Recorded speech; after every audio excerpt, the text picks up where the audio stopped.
All right, there.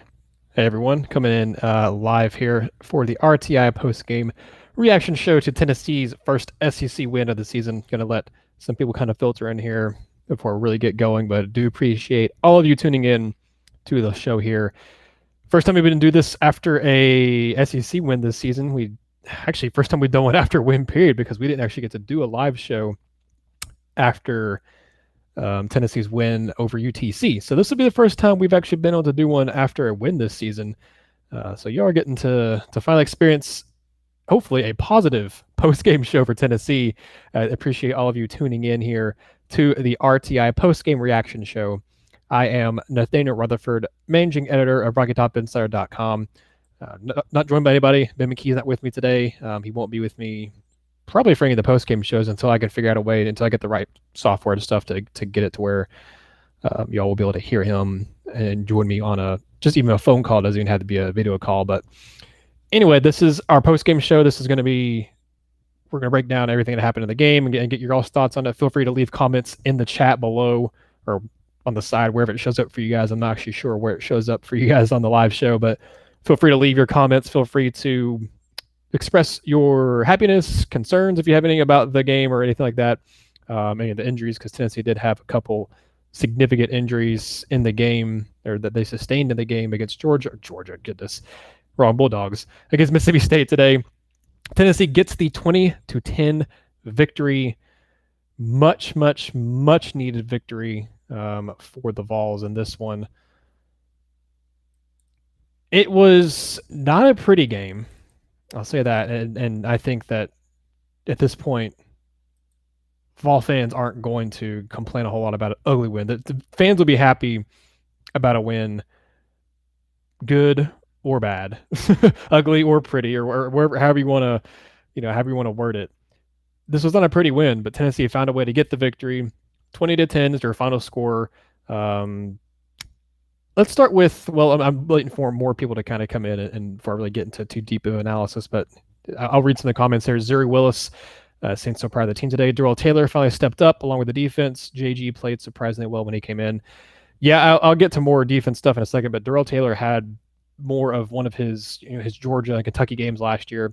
He finished with 5 tackles, 2 sacks, 2 tackles for loss. He had a strip sack, but then Mississippi State recovered the fumble, so that one it didn't go quite the same way as what you saw against Georgia, where you had, well, I guess in the Georgia game even, he had a few strip sacks that I don't think Tennessee recovered any of those either. So we're here for the RTI post-game show. For you who are just now joining us, the post-game show is now live.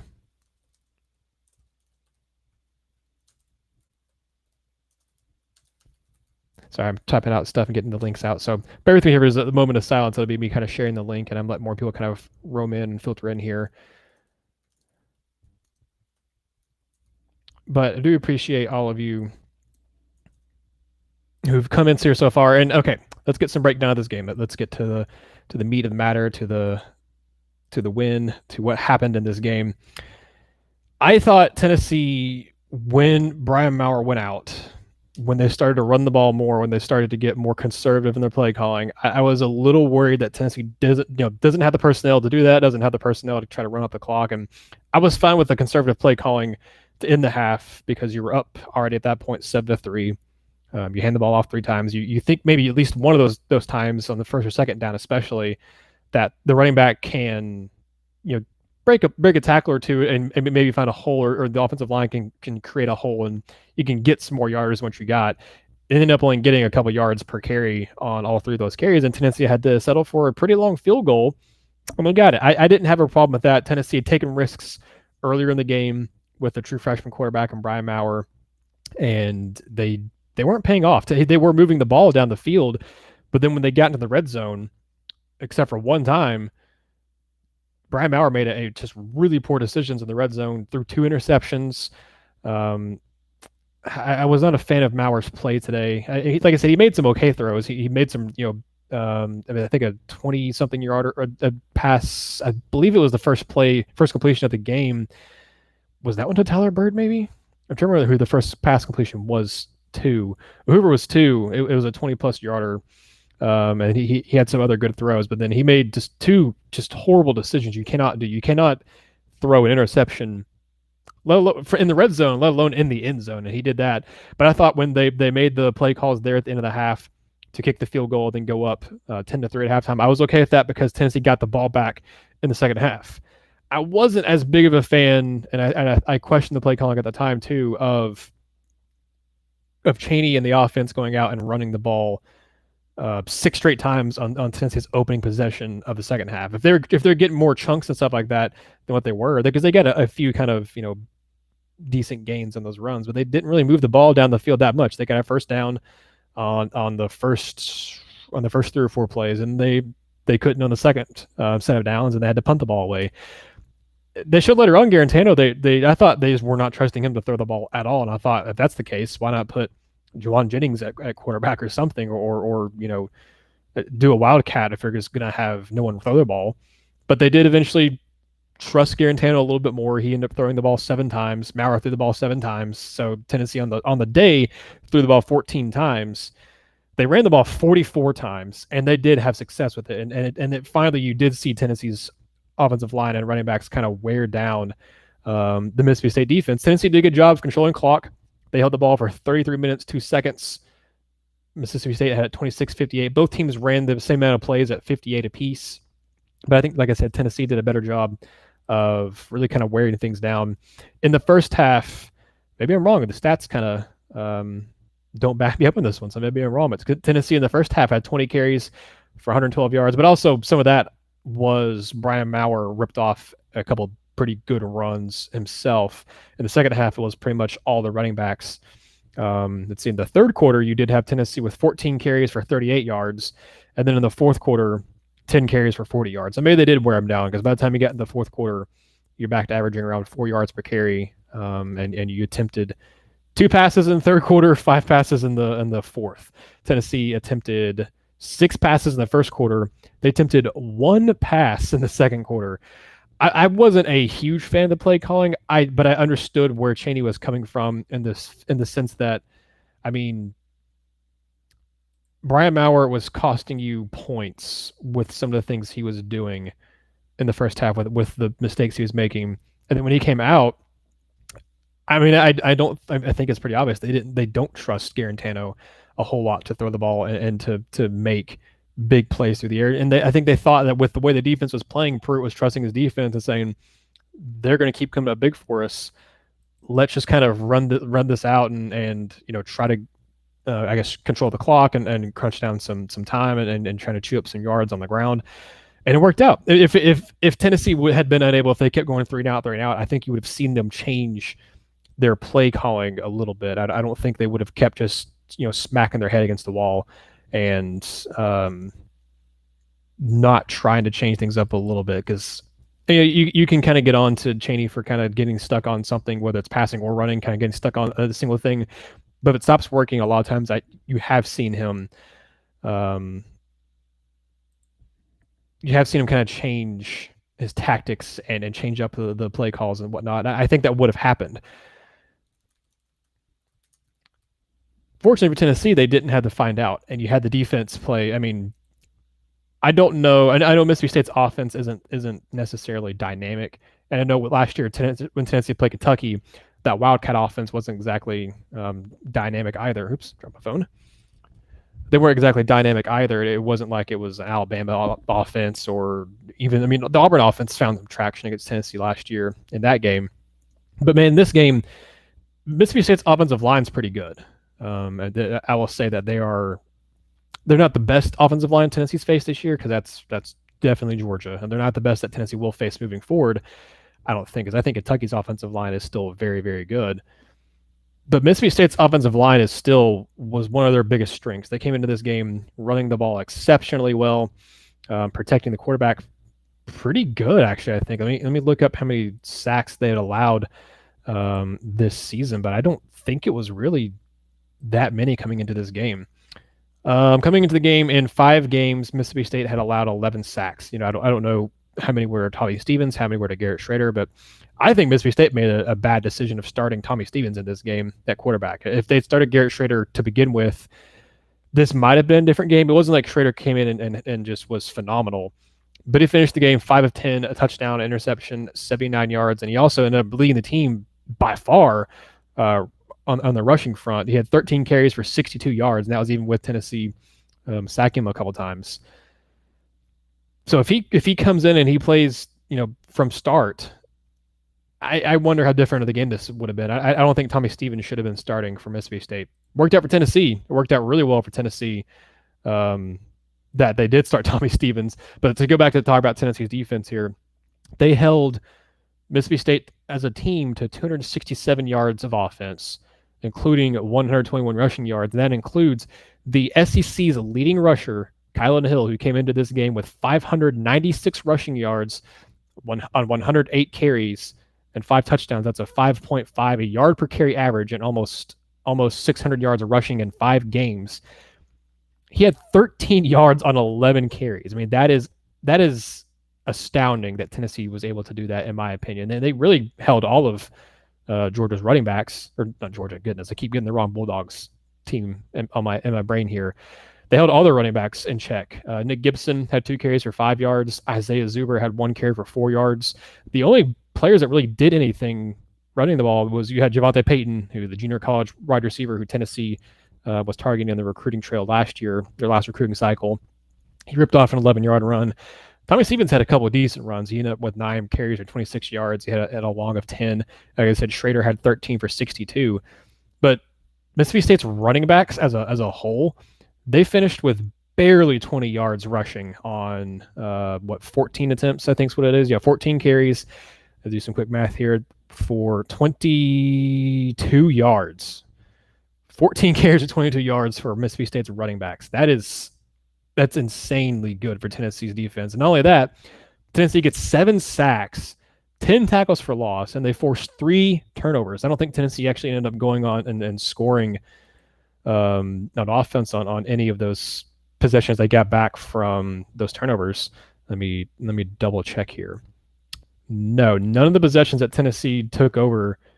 Nope, they get back. They did get 3 points off turnovers. They got the interception there late in the second half, and that was how Tennessee. That's right. That's when Tennessee gets started. They started in Mississippi State territory. They gained 5 yards on 3 runs, and then they kick a field goal as the half ended. So that's the only time Tennessee got points off of any of those turnovers.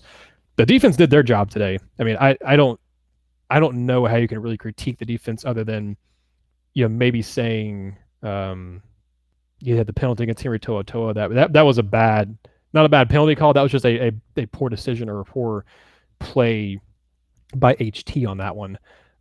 He definitely was targeting, and he's going to miss the first half of the Alabama game, which ain't so bad. I mean, if you're going to miss a game, that's one that I don't feel bad about him missing. So, other than that, and I think was there a penalty Tennessee had on defense? I know they had a couple on offense. Let's see. Dana Batuli got called for that, or excuse me, Alontae Taylor got called for a holding penalty that was. I don't know what that call was. The Toa one definitely was a penalty. That, like I said, that one was just bad. And then Sloan Page actually got called for a penalty, which I don't remember. Oh, that was on special teams. Okay, so that doesn't count as defense either. That was the special teams one that Tennessee actually, I think, was that a decent drive in the fourth quarter? No, that was not a decent drive in the fourth quarter. I don't think, actually. I don't know. I'm having trouble finding where that one was. Maybe the StatCast thing over here is lying to me, but whoever it was, Tennessee's defense, there was very little to really critique about them from this game. And I mean, there are a few things. You still had some missed tackles. You had Bryce Thompson, who didn't wrap up in a tackle on, I think it was a Garrett Schrader run, and that was bad.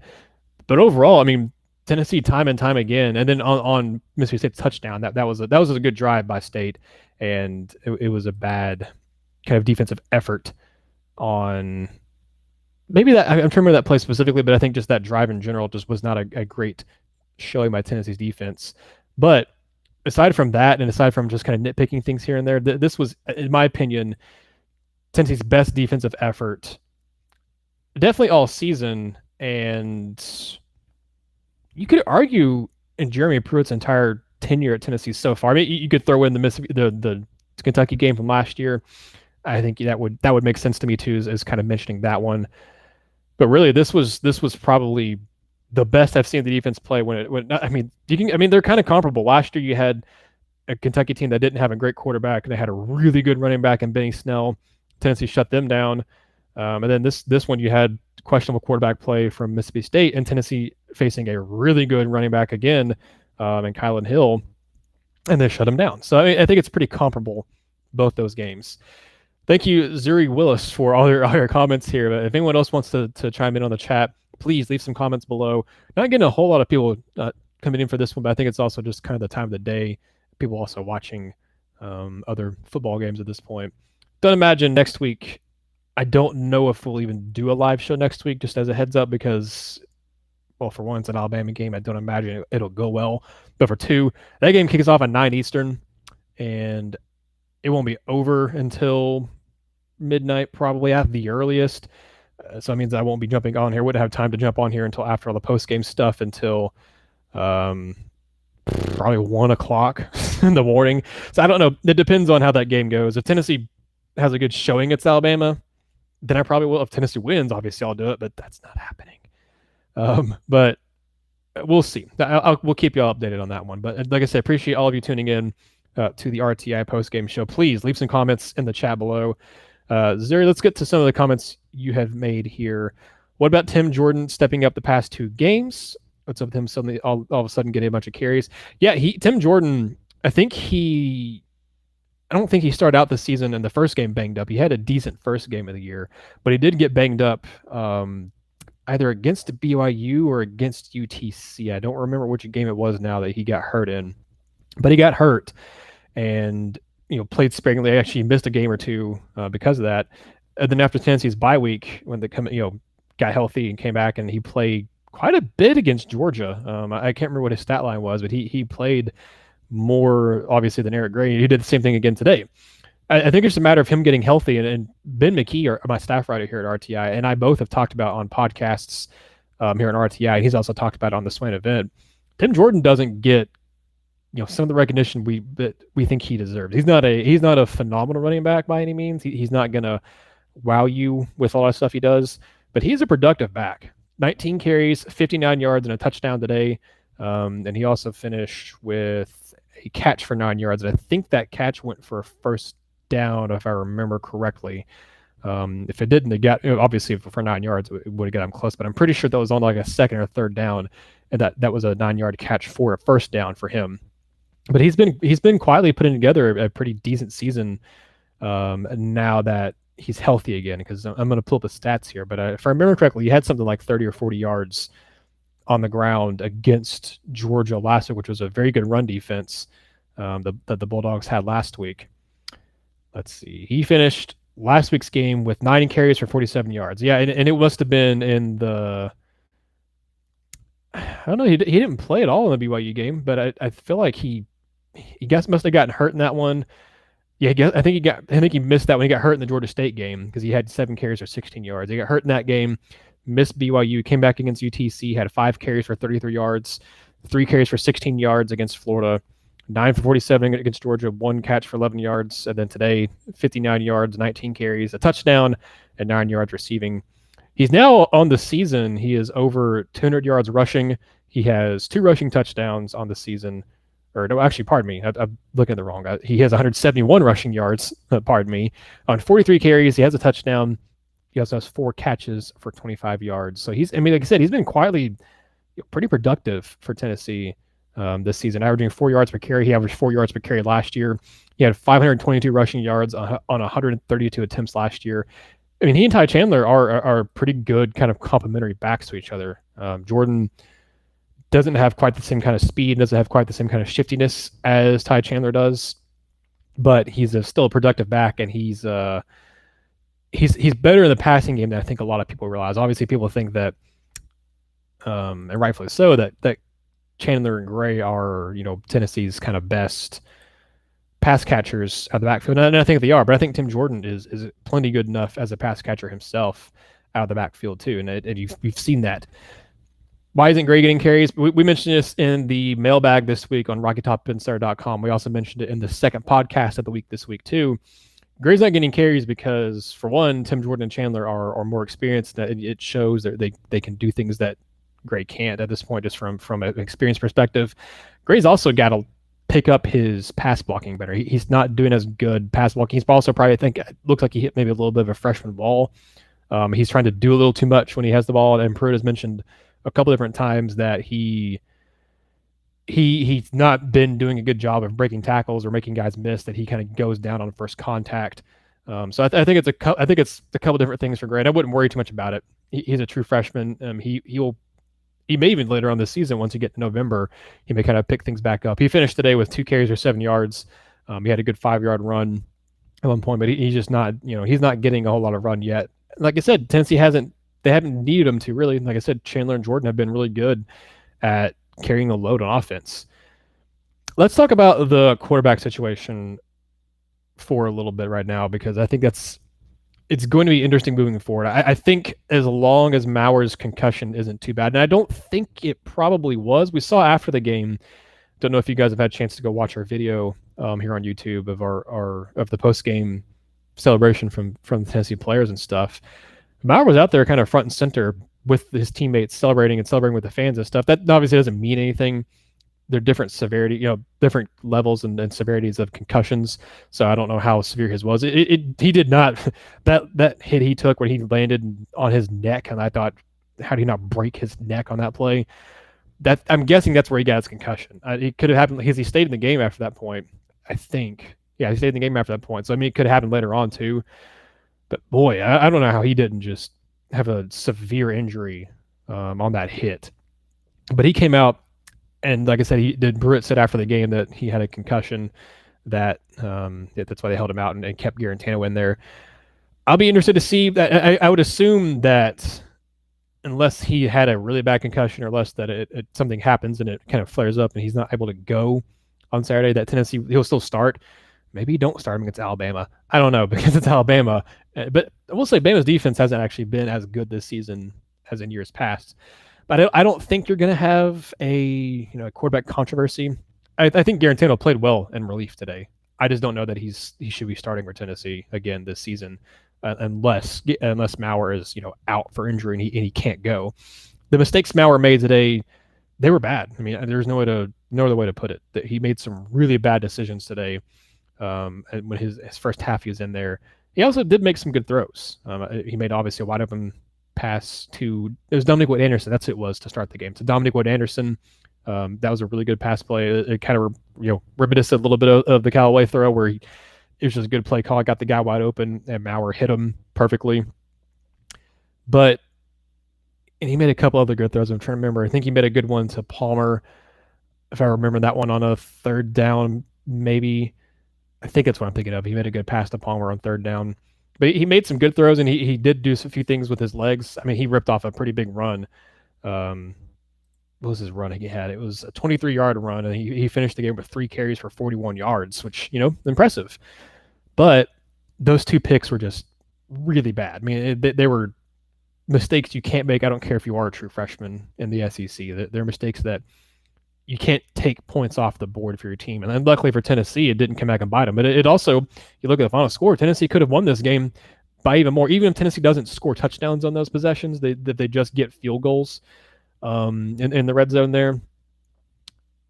That's still, a 26-10 victory for Tennessee, where maybe it changes the whole complexion of the game and Tennessee's up. I guess what maybe would have been, instead of 13-10, it might have been a 19-10 score for Tennessee, and I don't know, it could change the whole complexion of the game. Like I said, obviously, it didn't end up costing Tennessee, so it's not going to be talked about as much. If Tennessee lost this game, or if they ended up getting forced overtime and then Tennessee had to gun it out and get a victory that way, those interceptions will be talked about a lot more, because I was thinking when Mississippi State went down and made it 13-10, I thought, oh boy, I really hope for Maurer's sake and for Tennessee's sake in general that those interceptions don't come, those points that were left on the field that didn't get to go on the scoreboard for Tennessee. I was hoping, let's hope that doesn't come back to bite Tennessee. Doesn't come back to bite Brian Maurer. And he's a freshman. He's going to make those mistakes. And if you're going to play, I think it was Wes Rucker that said if you're going to play the puppy,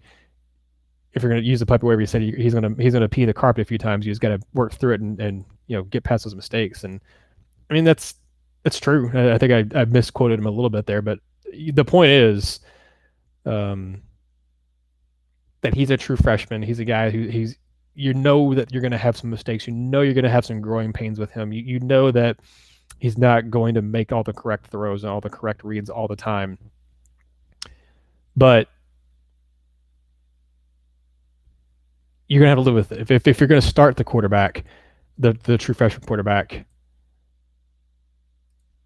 things like that are going to happen. So I don't think there's going to be a quarterback controversy or anything like that with Garantano. I think, to me, the only way he really starts against Alabama, and like I said, you can debate whether or not he should just go ahead and start anyway, because to me, I mean, I don't know. That's a different conversation, a different day, and maybe later on this week we'll find out. But I don't think Maurer's concussion was actually that bad, because like I said, he was celebrating with his team afterwards with the fans. I don't think it was that bad. We'll find out. I don't really want to speculate too much on injuries and stuff here. I do hate for Javon Flowers, though, that he had a broken leg. That sucks, and it happened on the interception. It wasn't even like it happened on a big play for him, and on the biggest play he's made so far of his Tennessee career. And he's the guy who broke his collarbone, I believe. Yeah, his collarbone last year in the bye week for Tennessee after the Georgia game last year and before the Auburn game, and missed significant time. I think he only came back for the last 2 to 3 games of the season, and he really only played special teams in those games. It looked like maybe he was starting to kind of pick things up and could be a valuable depth piece for Tennessee, maybe even go back to starting at some point. Now, don't know how long he'll be out. I don't. Maybe he's out for the rest of the season. I'm not a medical professional. I don't know how long, broken legs and stuff. I don't know how long they take to heal or anything like that. But he has a lot of potential, and I do feel for him there. But in this game, like I said, let me know in the chat here. Leave some more comments. Right now, it's just been me and Zuri kind of going back and forth here. Which I appreciate you, Zuri, for all your comments and everything you've said here. But if there's anything else wants to chime in, please feel free to come in and say anything. This was a much-needed victory for Tennessee, and kind of depending on the health of Maurer, depending on just a couple different things that stem from this game, this could really change the outlook for the season. I obviously don't think Tennessee is going to come in and get the victory against Alabama. But to me, although I don't know, South Carolina looked decent today, but they also have now down to their third string quarterback. I don't know how badly hurt Ryan Helinski is, but South Carolina came out and beat Georgia, which was astounding. I did not see that happening in this game this weekend. But that's a game too that is very winnable for Tennessee, especially now if Helinski's out. So you have, to me, Alabama and probably Missouri as games that I don't think Tennessee winning. I'd obviously give Tennessee a little bit better chance to beat Missouri than I do Alabama. But the Tigers are good enough to be able to, I wouldn't say shut Tennessee down, but they're good enough to really just kind of mess with Tennessee and cause a lot of problems to them. And I don't think it's a good matchup for Tennessee. But every other game besides Alabama and Missouri, every other game on Tennessee's schedule, it's winnable. Every game. Kentucky's not been great. Like I said, South Carolina had an upset victory today, but they've with potentially Ryan Helinski being out, that opens that one up even more than what it already was. You also have Kentucky, which has not been very good this season, and I think that should be a win for Tennessee. Vanderbilt's horrible. And I know you can't really guarantee anything with Vanderbilt because Tennessee has just been awful against them the last few years. I haven't won against Vanderbilt in 3 seasons. I've won against them since 2015 at this point. But if they're going to do it, I mean, this year should definitely be the year. Vanderbilt's horrendous. They're easily the worst team in the SEC to me. I don't know how you could. I don't know how you can question it that they're not the worst team. So you look at that. is a bowl game on the table for Tennessee? I mean, it's on the table. I don't know that I'm picking it up. I don't know that I'm gonna buy that it happens. It's on the table, and I wouldn't call you crazy. Well, I might call you a little crazy. I wouldn't call you insane for predicting it to happen, but yeah, I think five. If you go 5-7, even now with the way the season started, with you going 1-4 to start the season with blowout losses to Florida, to Georgia. I guess technically you can count the Georgia State game as a blowout loss. It was not just an 8-point game. It was worse than what that was. And then the way you collapsed against BYU. With the way the season started, if you could somehow get to 5-7 and get back to the same record you had last year, so that you don't, on paper doesn't show a decline in record, that's going to be big time. As someone asking about recruits, Tiga T here, or Tiga T, sorry, asking if any news and how the recruits felt about Tennessee today. If you can get back to 5-7, I mean, obviously make a bowl game, that's going to show for sure progress. But if you can just get back to 5-7, maybe even 4-8, depending on what you look like in those other 4 losses in this on the year. But if you can get to 5-7 and to equal what you had last season after the way this year started, that's obviously not a success for Tennessee this season, but it would be it'd be a step forward considering how things started out this year. And I think that I think it'd be a big positive for Tennessee. Let's see, a couple more comments here from the chat. Austin Walters said, yeah, Coach Pruitt, I'm not sure what that means, but I'm shocked that UGA lost. Yeah, I'm shocked that Georgia lost too. That to me was just, especially like I said, with South Carolina, their quarterback going down, Ryan Nalinsky going down, and them have to turn to the third string. And Jake Fromm coming into the game, not throwing an interception, and he threw, 3 in that game? Maybe 2? That he threw multiple interceptions. One was a pick 6. That was a big deciding factor in the game. And then Rodrigo Blankenship, who hadn't missed a field goal all year, misses a field goal. I mean, South Carolina had just about everything they could go right for them in that game. And that was just, it's college football, man. Crazy things will happen. And I don't feel bad at all. I think y'all who tuned in last week for the post-game show heard me say that I do not like Bulldog fans, so I do not feel bad at all for Georgia for them losing. Shane Whitehead says bowl game is very possible now, very low chance. I would agree. It's still a very, very low chance, but it's there. It's more obtainable now than I would have thought 2-3 weeks ago at this point. Zuri says this was definitely the most important win of Pruitt's career. I think so. Austin Water says it's a possible but bad look for Moorhead. I don't know what that's referring to, but I will say what bad thing for Moorhead is that I don't know why he started Tommy Stevens and then didn't kind of work in Garrett Schrader at all in the first half. I don't know why they just stuck with Stevens the whole time. And then it was a little too late when they put in Schrader in the second half. And I thought the offense looked, they still didn't look great under Schrader in the second half for the Bulldogs, but I thought they looked better with Schrader in the second half. And I questioned why that wasn't the move from the get-go. It didn't look like Stevens was fully healthy, or it didn't look like Stevens was definitely not the better option, in my opinion, there. But anyway. Tiga T says, I don't know if Tennessee would take it, but they can go to a bowl with 5 wins. That is true. It would depend on APR scores. If that the whole thing is, if there's not enough teams that get to 6 wins on the season for bowl eligibility, the teams with 5-7 records or with 5 wins or whatever, the teams with the best APR scores get asked if they want to go to a bowl game.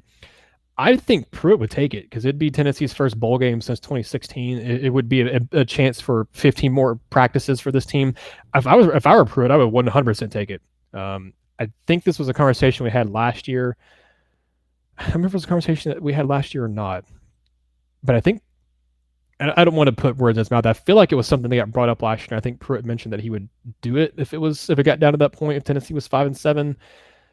I mean, they were 5-7 last year. I don't remember. I don't think Tennessee had the APR score, and I don't think it was a case where it even mattered. But I think if Tennessee can this year, they get to 5-7 and they have the ability to make it to a bowl game.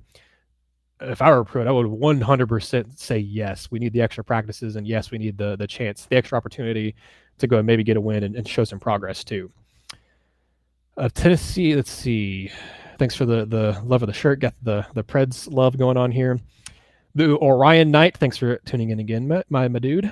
I guess you're a dude. Don't want to assume. Sorry. Would you say that we have still been improving every game to this point? If so, then I think we can make a bowl game. I think that's a very good point. I think Tennessee actually has been improving. It wasn't showing up in the win column, or really maybe even like the score of the Florida and the Georgia games.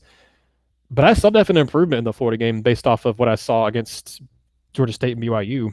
It just was the fact that Tennessee didn't have great quarterback play and they could not capitalize on the turnovers they were forcing from Florida. Georgia was just better than them. The second half, that depth and that talent wore Tennessee down, especially on defense. But I saw definite signs of improvement there. It wasn't just Brian Maurer kind of sparking the offense. The defense showed some gut and resolve, and it was still a 2-score game in the fourth quarter in that contest. So at that point, I don't think you thought Tennessee was going to pull the upset off, but I think maybe people were thinking Tennessee could make this a closer game than what everyone was expecting. Ended up not happening because Georgia, is Georgia, like it's Tennessee at least, and then they flex their muscles. But I do think, Orion Knight, that Tennessee has been improving every game so far to this point, and it's been kind of improvements in sections. I think today was the first time you saw Tennessee improve kind of as a whole, not just one or two spots improving kind of individually, but as a group, as a team. I think this game showed Tennessee having a lot of growth with defensively, just all over the board. Tennessee's defensive line played easily the best game they've played all season. I mean, I don't think there's any question about that. The defensive line played a fantastic game. Aubrey Solomon got a sack. Matthew Butler had a sack. They did a really good job of getting penetration into the backfield multiple times. You had Darrell Taylor, who I know he's not technically a down lineman, but he's part of the front seven. He had a really good game. Secondary played better. There's still some times where coverages weren't great, but they had a much better game overall than what they have been having. Offensively, aside from, like I said, mistakes Maurer made, the offense played a lot better. Offensive line had a really good game today. I mean, they were paving the way for some good running lanes for the offensive, for the running backs and for the quarterbacks actually too. They gave quarterbacks enough time to throw on multiple occasions.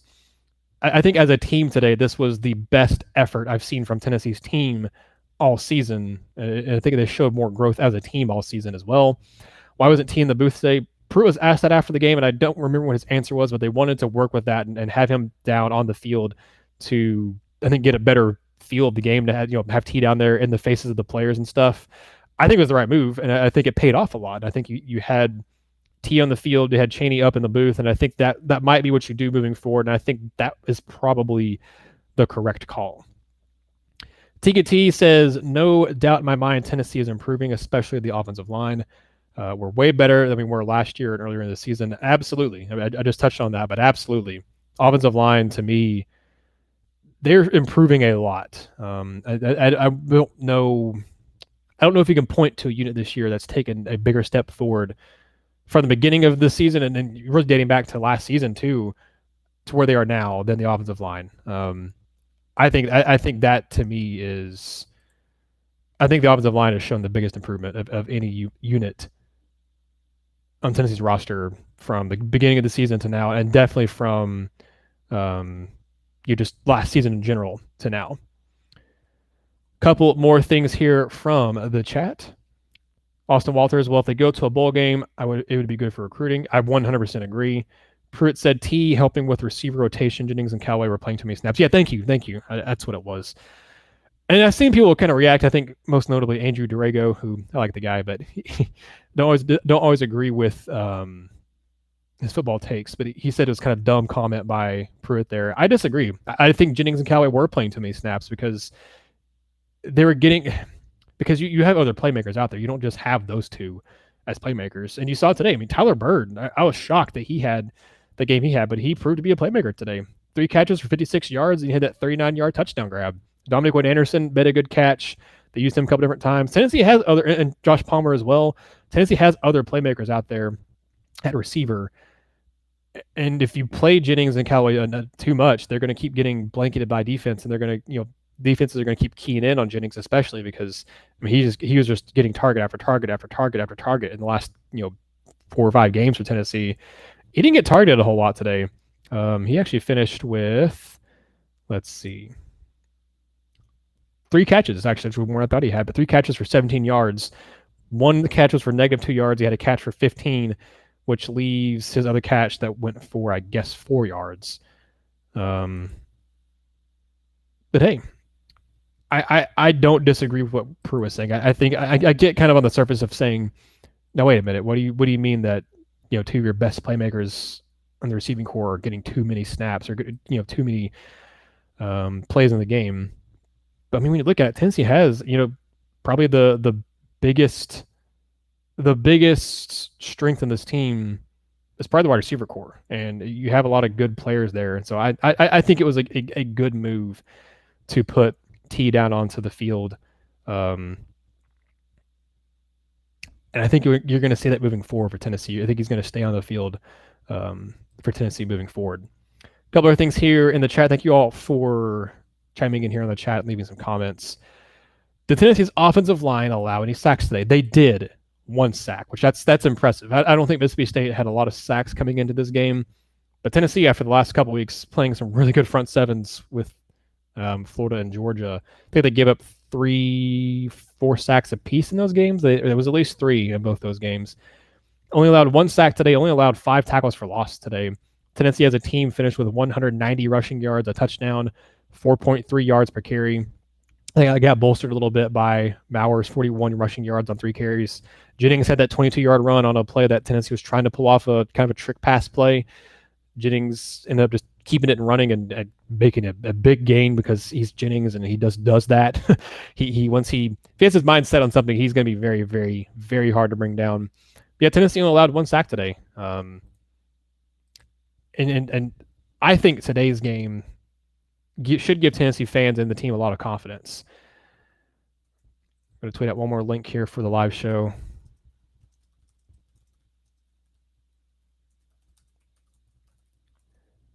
All right, let's see. For all of you who are tuning in and joining kind of late here, if you don't already know, if you're not familiar with RTI, we're RockyTopInsider.com. I am Nathaniel Rutherford, the editor of RockyTopInsider.com. I'm normally joined for kind of podcasts and things like that by staff writer and also the Swain Event co-host and producer Ben McKee. But during post-game stuff like this, like we just don't have the right equipment to do it where he can join me, so that's why it's just me right there. But defensive line stepped up big time, says Zuri. 100% agree on that one. 100% agree on that one. I'm going to pull up the stats, but like I said earlier, Aubrey Solomon and Matthew Butler I know had sacks. Who else had sacks today? Taylor had 2. You can kind of count Taylor in there, I think, as a defensive lineman. Darrell Middleton had a sack. So your front 7 in general today had Kevon Bennett had a sack, so that's another outside linebacker. So Tennessee today had 7 total sacks. 6 of those 7 came from guys in your front 7. That's huge for Tennessee. The Tennessee came into today. Let's see, how many sacks do they have on the year? It was not very many. Tennessee came in today with 8 sacks on the season. So they had 8 sacks on the year, and they had 7 today. 7 in one game after having 8 in 5. That is massively, massively impressive. And also, this is against an offensive line, like I said, a Mississippi State offensive line that's actually pretty good. I mean, it's not like it was the best offensive line Tennessee's going to face this season because I think, like I said, that's Georgia. But it's still a very good offensive line. It was an offensive line that was helping this rushing attack be one of the top rushing attacks in the SEC. Helped Kylan Hill be the leading rusher in the SEC up until this game. And in Tennessee, I mean, they shut him down. I don't know how many times I can say that and how just impressive it was that Tennessee's defense held the leading rusher in the SEC, who had almost 600 yards of rushing in the previous 5 games, to 13 yards on 11 carries. That's just astounding to me that Tennessee was able to do that. On a similar front here, like I said, Tennessee had 8 sacks heading into today's game. They had 21 tackles for loss. So Tennessee goes from 8 sacks on the year in 5 games, 21 tackles for loss in 5 games, to 7 sacks and 10 tackles for loss in 1 game. That's incredible. I mean, that is just massive improvement for Tennessee in this one. And I mean, Tennessee's defensive line, Tennessee's front 7 should be very proud of themselves, should be very happy with their performance in this game. Tennessee's offensive line on the same front, both lines of scrimmages for Tennessee both the offensive line, defensive line, the defensive front seven, they should all be very proud of themselves in the way they played today. Now, it wasn't like it was a perfect game. It wasn't like there's still room for improvement in a lot of areas there. But man, they were that's probably the best line of scrimmage game I've seen Tennessee play.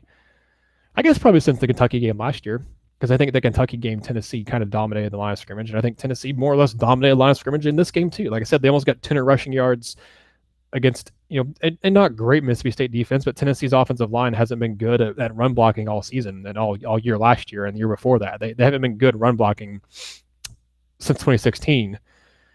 They looked a lot better today. I think if I'm a Vol fan, as I said this earlier, if you're just now tuning in, I don't know that I'm picking Tennessee to get to a bowl game, but if I'm a Vol fan, I feel a lot better about Tennessee's chances. It's still very low. I'll be very interested to see kind of how those percentages change on things like with ESPN's FPI, with TeamRankings.com. They also do bowl projections and things like that, and kind of predicting teams' chances of getting to bowl games. It's still going to be low for Tennessee, but it won't be. I think after the Florida game, maybe. I think after the Florida game, if I remember correctly, maybe even the BYU game, one of those games, Tennessee's chances of making a bowl game was like at 5% on teamrankings.com, I think. So I don't think it'll be quite that low. I don't think it's going to be much higher than like maybe 10% at this point. But if I'm a Vol fan, I feel a lot better about the direction. I don't, even since he doesn't make a bowl game this year, they're showing improvement each and every week. As whoever it was that asked that question, I can't remember if it was Orion Knight or it was Orion Knight asked about, is Tennessee showing improvement every single game to this point? They've been showing improvement every single game. It's still mind-blowing to me that Tennessee lost to Georgia State. That's still a loss that Pruitt's going to have to go out there and maybe pull off an upset or get Tennessee to a 6-6 mark this year for fans to really kind of move on from it. And I mean, they've moved on to an extent, but to really kind of really truly forgive him for that loss, because I think some fans have forgiven him for it. I still think a lot of fans are holding against him, and I don't blame them at all. But to me, it's going to take Tennessee, I think, at least going 6-6. Maybe I don't think they're obviously going to upset Alabama, but maybe beating Missouri or something like that, and getting a victory that you're not counting on them getting. I don't know what the South Carolina line will be, but I imagine with that being at home for Tennessee, and if Ryan Helinski's out and Carolina has to play a third string quarterback, Tennessee might be the favorite in that one. They might be a toss up. It might be like if Helinski's back, South Carolina could be a road favorite in that game. That one could maybe count. But if Tennessee goes out and if they go 6-6, I think that's going to buy back some what's the word I'm looking for here? Some goodwill. That's not the word I'm looking for, but buy back some goodwill and some credibility and some grace from Vol fans if that happens. Like I said, I'm not banking on it happening. I'm not making a prediction here that Tennessee is going to go get 6 wins and make a bowl game. Not what I'm saying. Missouri's winnable. Their defense is really good, and that's what concerns me. Is their defense is, especially in their pass defense, is exceptional. It's in the top 10 in the entire country in terms of yards given up per game, and they've picked off 7 passes, only allowed 3 touchdowns passing on the season. I'll be very curious to see what they do against Ole Miss tonight rather. That game kicks off at 7:00. If Missouri wins that game, they couldn't. I mean, not like Ole Miss is great, but they could end up being ranked in the next AP poll, because they obviously had a really bad loss to Wyoming to start the season, but they have looked good since then. Beat West Virginia 38-7, beat Southeast Missouri State 50-0. Beat South Carolina 34-14, and then beat Troy 42-10. So, I mean, you can argue they haven't played a whole lot of great teams either, but they don't have they have such, I mean, this was talked about at the beginning of the season. They have such an easy schedule to start this year, because they play Ole Miss today. They play Vanderbilt next week. That's an easy victory. They play Kentucky the week after that. Should be a pretty, I wouldn't say easy, but it should be a victory. Then they have a bye week, and then their first big test of the game, but they have a bye week, so they do get a chance to have a bye before it. But they go on the road against Georgia, and they host Florida, and then they play Tennessee. Schedule-wise, I think if you're the Vols, you like that, because I think you play Missouri coming off a bye for Tennessee. Let me double check that. Yeah, you play Missouri. When you're Tennessee, you're playing Missouri coming off your bye week, so you're getting a chance to rest while Missouri has to play Georgia and Florida in back-to-back weeks. So schedule-wise, that lines up pretty good. So, maybe that game is a little more winnable than I'm giving it credit for. But I still think, obviously, Tennessee loses to Bama. But every other game, including Missouri, is winnable for Tennessee. And I don't know that I'm ready to say Tennessee can go bowling and we'll get to 6-6, but it's on the table, and I'm not going to call you an insane person for saying it could happen or that it will happen or whatever word you want to use here. But I guess I'm not making it happening yet, but I do think from what you've seen from Tennessee improving every single week, from the Florida game to the Georgia game to now, if they can stay healthy enough, because now injuries are starting to become a concern a little bit with Trevon Flowers breaking his leg, with Mauer getting a concussion, with a few other guys like Warren Burrell and I'm trying to think who all didn't. The guys who didn't dress out today were Riley Locklear and Jameer Johnson on the offensive line. I don't actually remember if Burrell dressed out or not. I never saw an update on him. I don't think he played any. On the stat sheet, let's see if he shows up anywhere on here. Warren Burrell did not show up in the stat sheet, so I don't know if he played at all in the game. I don't recall him playing. Obviously, Kenneth George and Bryce Thompson got the starts at cornerback for Tennessee. Alontae Taylor played quite a bit, though. He finished with 5 tackles, had a half tackle for loss, and he got credited with that really bizarre holding call on defense, too. But, excuse me. Sorry. But to me, if you can stay healthy and you don't sustain very many bad injuries or anything like that for the rest of the season, I mean, like I said, there's reason for optimism. There's reason for hope. And Zuri says that she just wanted to say that she loves her Vols so much that she named her son Tennessee. Pretty cool, Tennessee as a name. There have been a few people in history with the name Tennessee, so that's pretty cool. But if you want to leave a couple more comments, please do in the chat. Otherwise, I think I will head off here in just a second. There's some good football being played. I want you all to go watch that. I've got a couple things I want to write and talk about for this team as well. So we're going to have all kinds of coverage for you at RockyTopInsider.com. So even when this ends, the day is not over for me. The day is not over for our coverage of Tennessee football. You go check out the video I posted, by the way, of Jake Nichols. Our RTI photographer, did a good job of capturing some post-game video of Tennessee's celebrations after the win for Tennessee. The players going out and celebrating with teammates, with fans, and everything. And there's some video in the locker room too of that Tennessee put out from their official account. So it's nice to actually do one of these things after a victory for once, guys. It's been nice. Like I said, the only time Tennessee got a victory earlier this year against UTC, we didn't actually get to do one because it didn't happen. And that was actually also the last time Tennessee played a noon game. So Tennessee is 2-0 in noon games this year. Oh, sorry, they're 2-1. Forgot the Florida game was a noon game in Gainesville too. So Tennessee's 2-1 in noon games.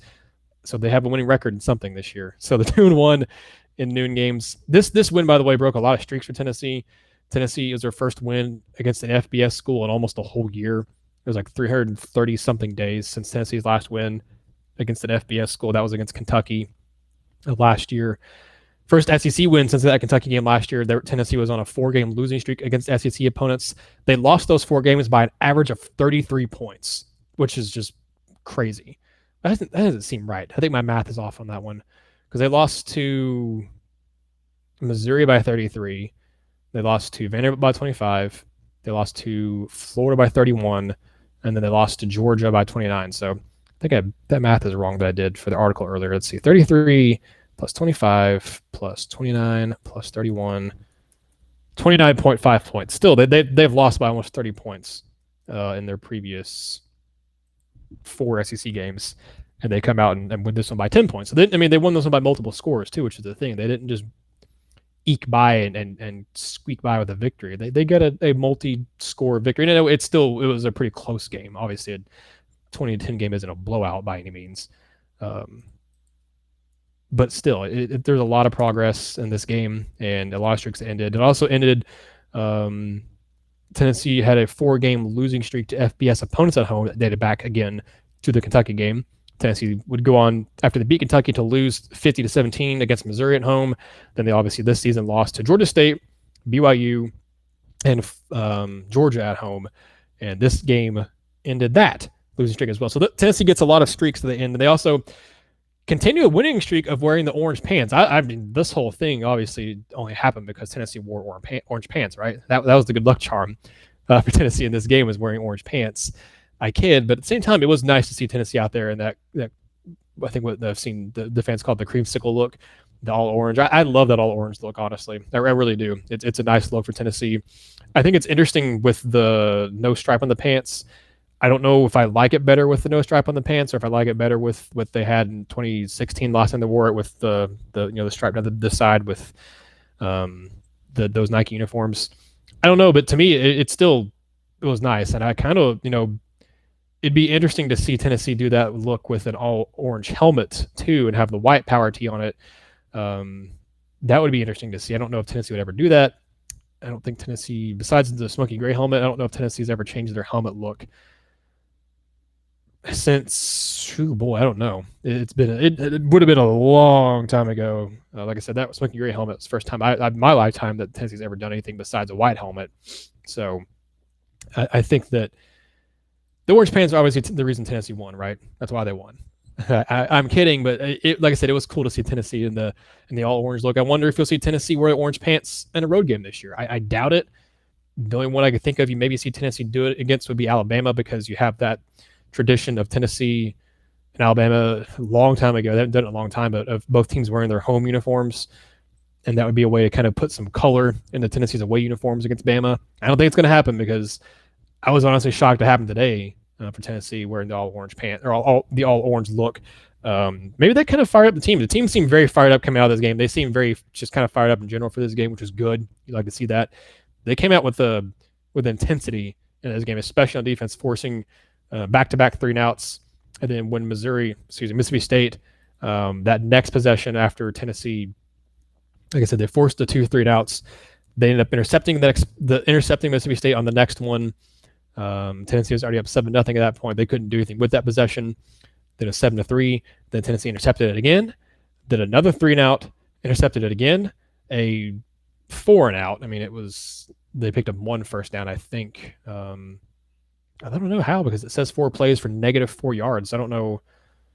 I can't remember what happened with that possession. It was in the third quarter, and it was the one that ended the third quarter for Mississippi State. But Tennessee had 3 3-and-outs they forced today, 3 interceptions, and then another possession that was just 4 plays for -4 yards. So it was phenomenal, the effort by Tennessee's defense today. But I think it's going to go ahead and do it for the show here. I'm going to do some more work, get some more stuff up on the site, me and Ben McKee both. So please pay attention and go and check out RockyTopInsider.com for all kinds of content for you guys today, tomorrow, Monday. I mean, moving forward all the rest of this week, obviously, but just for today and tomorrow from this game, be on the lookout for all kinds of content on RockyTopInsider.com. Thank you all so much for tuning in to the RTI postgame show. Really appreciate it. You guys are awesome. This has been fun. First time we'll be able to do it since for a win. So that's nice. That's nice to sit here and talk to you guys after a victory. Thank you to all of you who contributed in the chat, for Zuri, Tiga T, Orion Knight, Tad Rawl, Jarrett. I hope I pronounced that name correctly. I don't think I did, though.